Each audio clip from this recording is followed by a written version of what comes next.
তোমরা এই জিনিসটা কে কে খেয়েছো আমাকে কমেন্ট করে একবার জানাবে। তো এই জিনিসটা কি দেখে বুঝতে পারছো? আশা করি কেউ বুঝতে পারছো না, আমি বলে দিচ্ছি। আজকে আমরা করব কচু বাটা, তাও আবার কাঁচা। তোমরা হয়তো ভাববে যে কাঁচা বাটা সেটা জিনিসটা গলা ধরবে, কিন্তু না, করে খেয়ে দেখবে তারপর আমাকে বলবে। হ্যাঁ বাবা, হলো না, নষ্ট হয়ে গেছে, তাহলে বাদ দাও। কাটছো কেন আর? দেখছি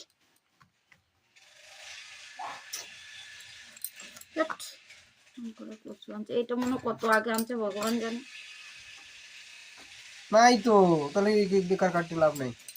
নাই, দাঁড়া না, দেখছি আমি, আমাকে দেখতে দে। বেশি লাগবে না তো, অল্প একটু হলো হয়ে যাবে। দেখাবো না। এটা কি কচু? মান কচু। মান কচু। এটা কি হবে? বাটা, কচু বাটা, কাঁচা বাটা তো।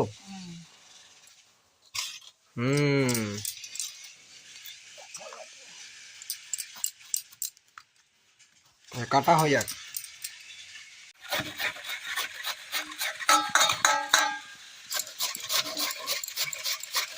এটা ভালো করে কুচিয়ে নেওয়া হচ্ছে নাকি?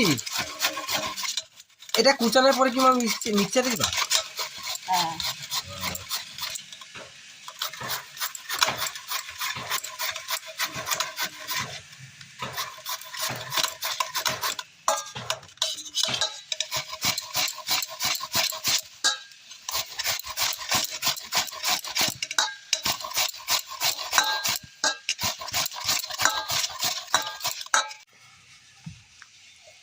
এই যে কচু কুচানো হয়ে গেল।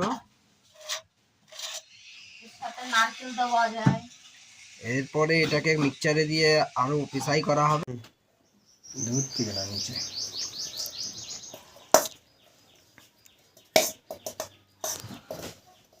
অত দূরে না, খালি এইগুলো দেখা না। এই বাদাম, সরষা এবং এই লঙ্কা, এই তিনটাকে ভেজে নেওয়া হয়েছে। এই বাদাম, সরষা এবং এগুলো সব এর মধ্যে দেওয়া হবে।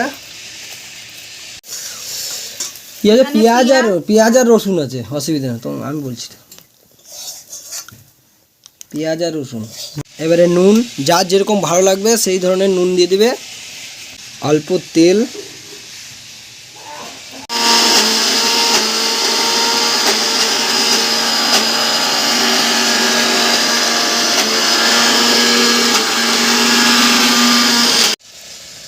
আমাদের বাটা হয়ে গেল। এত সুন্দর বাটাটা হয়েছে। মিক্স হয়ে গেলে এরকম সুন্দর করে মিক্স করবে। এরপরে বাটাটা এই বাটিতে করে গরম ভাতের ভিতরে 10-15 মিনিট বসিয়ে রাখতে হবে।